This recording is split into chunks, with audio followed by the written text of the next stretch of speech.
Bonjour amoureux de la parole, je suis heureuse de vous retrouver pour commencer cette nouvelle saison de podcast. C'est la rentrée pour beaucoup, j'espère que vous avez pu vous reposer et surtout que vous êtes restés connectés à la parole, à Jésus notre Sauveur.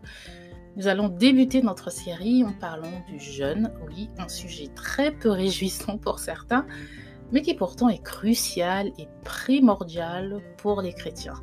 Beaucoup de personnes frissonnent à l'idée de jeûner. Le jeûne est une pratique très peu comprise et même dans le milieu chrétien où l'on recommande de jeûner la plupart du temps dans le but d'activer l'action de Dieu dans des situations particulières.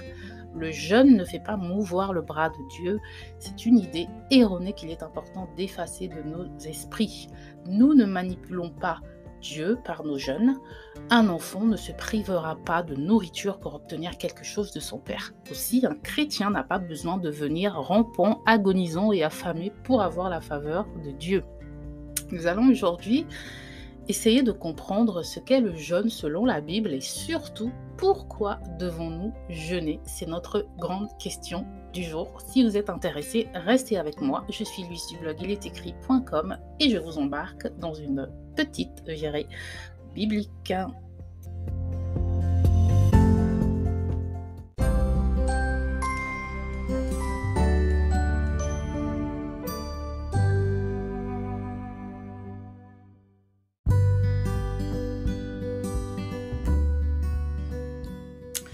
Alors, pour commencer, il est important de définir, de comprendre ce qu'est le jeûne selon la Bible, comme je l'ai dit en introduction. Je vous propose de lire le chapitre 58 d'Ésaïe, des versets 1 à 7. Donc, vous pouvez ouvrir vos Bibles papier, si vous les avez, ou sur votre téléphone, et mettre pause à ce podcast et revenir ensuite pour que nous continuions notre petit voyage. Donc voilà.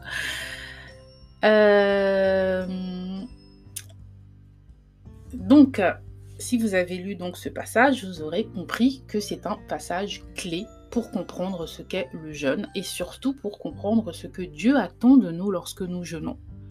Globalement, nous savons que dans la Bible, le jeûne, c'est se priver de nourriture. Et le jeûne va de pair avec la prière.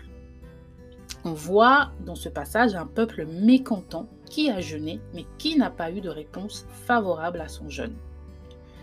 Pourquoi avons-nous jeûné sans que tu y prises garde et affligé nos âmes sans que tu le connusses? Donc ça, c'est le peuple qui pose cette question à Dieu. Je lis ici dans la version Osterwald, mais vous pouvez tout à fait prendre la version qui vous convient. Et à cette question, donc, on comprend que ce peuple pense que le simple fait de se priver de nourriture fera bouger le bras de Dieu. Mais il se trompe. Dieu dit, voici dans votre jour de jeûne, vous faites votre volonté et vous traitez durement vos mercenaires.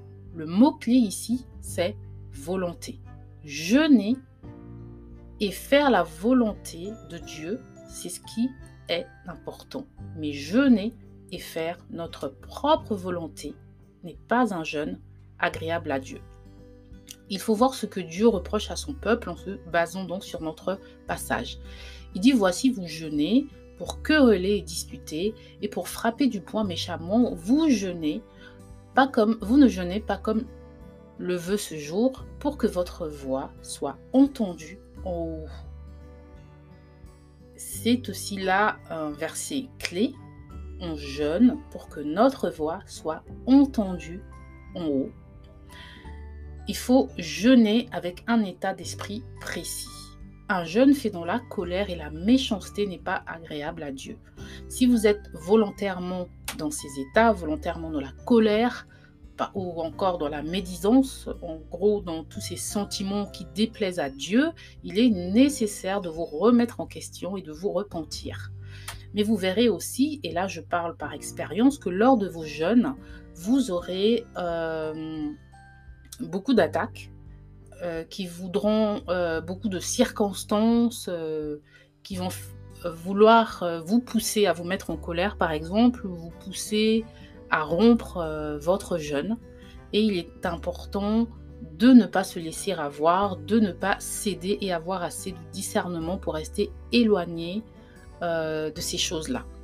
Et c'est pour ça que le jeûne va de pair avec la prière, parce que c'est par la prière et aussi par la méditation de la parole que l'on garde la connexion avec Dieu. Le jeûne a pour but de demeurer dans la paix de Dieu. D'où le lien étroit avec la prière. Parce que c'est par la prière, comme je disais, et par la méditation que nous cultivons la proximité avec notre Dieu.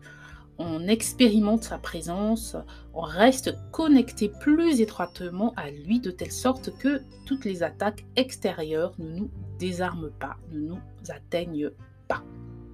Enfin, le dernier verset de notre passage, les derniers versets, 6 et 7, disent, n'est-ce pas plutôt ici le jeûne auquel je prends plaisir, qu'on dénoue les liens de la méchanceté, qu'on délie les courroies du joug, qu'on renvoie libre les opprimés et que tout joug soit brisé? N'est-ce pas que tu partages ton pain avec l'affamé, que tu fasses entrer dans ta maison les malheureux errants, que tu revêtes ceux que tu vois nus et ne te détourne pas de ton semblable? En fait, ici, Dieu leur dit, le jeûne auquel je prends plaisir, c'est le jeûne où on fait du bien à son prochain, tout simplement. Et on comprend aussi que le jeûne doit être fait selon la volonté de Dieu. Le jeûne qui plaît à Dieu, c'est le jeûne de celui qui marche selon sa parole. Si, je donne un exemple, on vit toute l'année selon notre propre volonté et qu'on fait un jeûne de fin d'année comme c'est assez commun dans le milieu chrétien pour que Dieu bénisse toute notre année, si on ne vient pas avec une attitude de repentance et de sincérité qui montre à Dieu qu'on veut vraiment changer et marcher selon sa volonté, eh bien, il se peut que Dieu ne nous exauce pas et qu'il ne prête même pas écoute, qu'il ne nous écoute pas simplement. Et ce sera un jeûne charnel, puisque on ne marche pas, voilà, un jeûne charnel qui n'aura pas, voilà, d'impact spirituel. Et donc, il est important de souligner ce lien étroit entre le jeûne et la repentance qui fait aussi écho à l'humilité, car jeûner, c'est en réalité s'humilier devant la face de Dieu.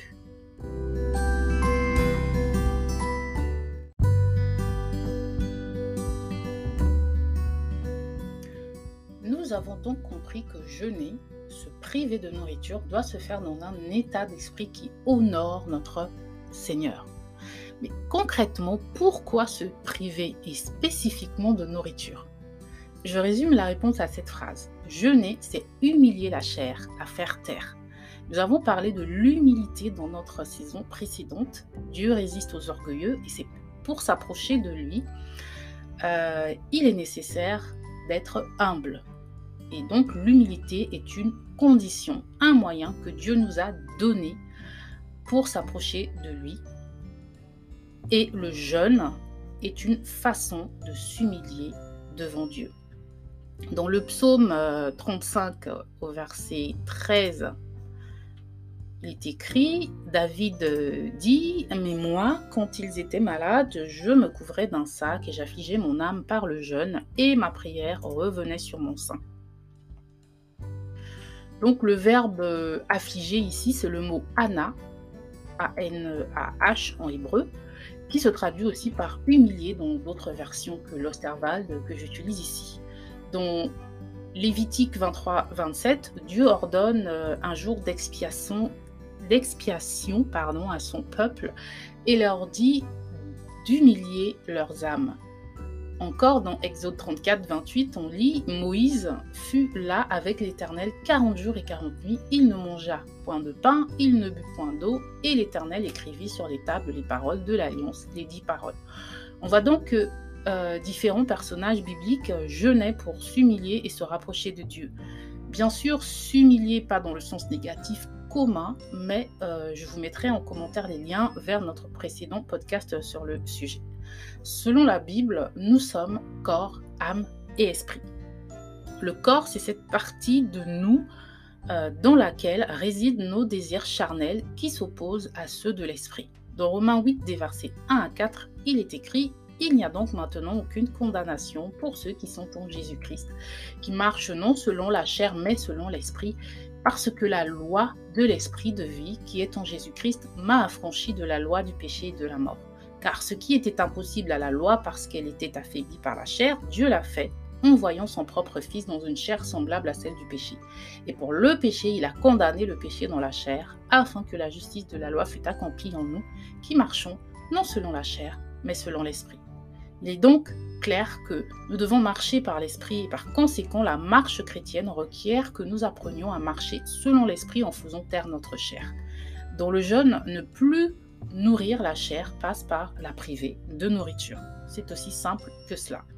Et aussi pour ceux qui sont mariés, bien sûr, d'un commun accord, de priver la chair du plaisir sexuel. Ne vous privez point l'un de l'autre, si ce n'est d'un consentement mutuel pour un temps, afin de vaquer au jeûne et à la prière, et ensuite retourner ensemble, de peur que Satan ne vous tente par votre incontinence. Or, je dis ceci par condescendance et non par commandement, nous dit 1 Corinthiens 1, des versets 5 à 6. Passage donc écrit par Paul.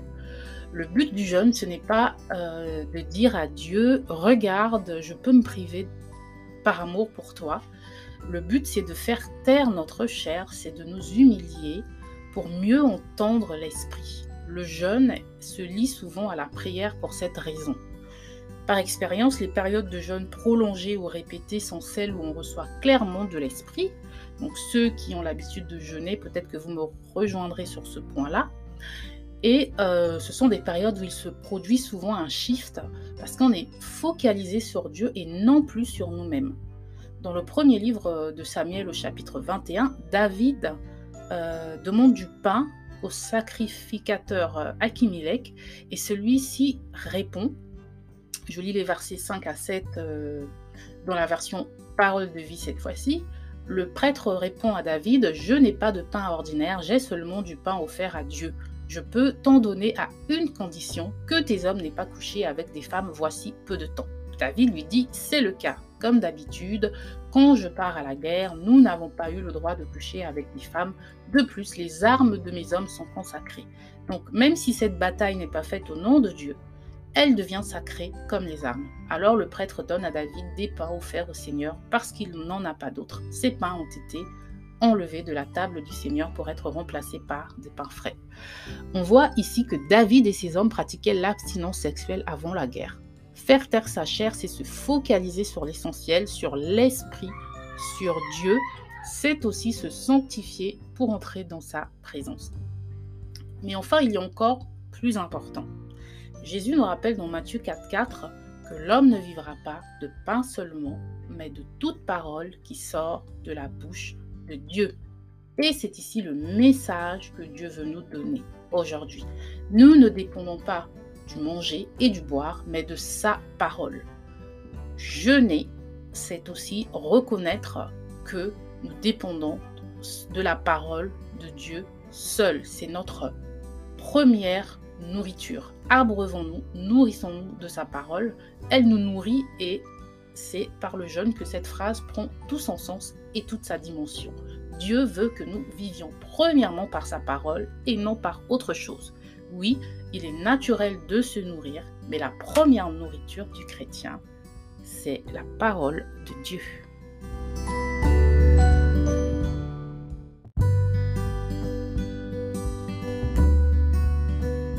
Pour finir, nous avons compris que jeûner est une façon de s'humilier devant Dieu en faisant taire sa chair, en donnant plus de place à l'esprit et ainsi mieux être entendu d'en haut, mais aussi mieux recevoir d'en haut.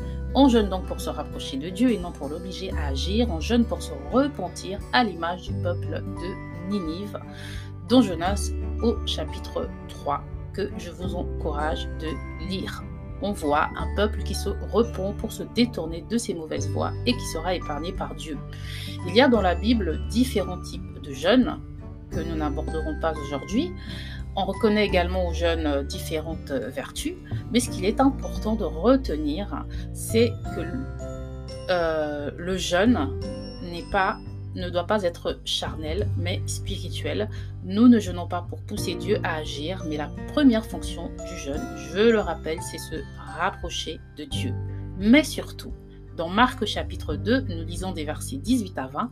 « Or les disciples de Jean et les pharisiens jeûnaient souvent, et ils vinrent à Jésus et lui dirent « D'où vient que les disciples de Jean et les pharisiens jeûnent et que tes disciples ne jeûnent point ?» Et Jésus leur dit « Les amis de l'époux peuvent-ils jeûner pendant que l'époux est avec eux ? Tout le temps qu'ils ont l'époux avec eux, ils ne peuvent jeûner. Mais des jours viendront que l'époux leur sera ôté, et alors ils jeûneront dans ces jours-là. » Nous sommes l'Église, l'épouse, et Jésus, l'époux, nous a été ôté. C'est par le jeûne et la prière que nous pouvons nous rapprocher de lui. Un sujet vaste, complexe certes, mais jeûner n'est pas un exercice, mais une discipline de vie qui doit être pratiquée selon la volonté de Dieu. Voilà, pour célébrer cette nouvelle saison, je vous mets en commentaire un lien vers un document à télécharger gratuitement pour planifier vos journées de jeûne. Pour ceux qui n'ont pas l'habitude de jeûner, ce document peut être un guide intéressant que j'ai voulu partager avec vous. Merci de m'avoir écouté, liké, partagé, pas moi, mais la parole. Ciao!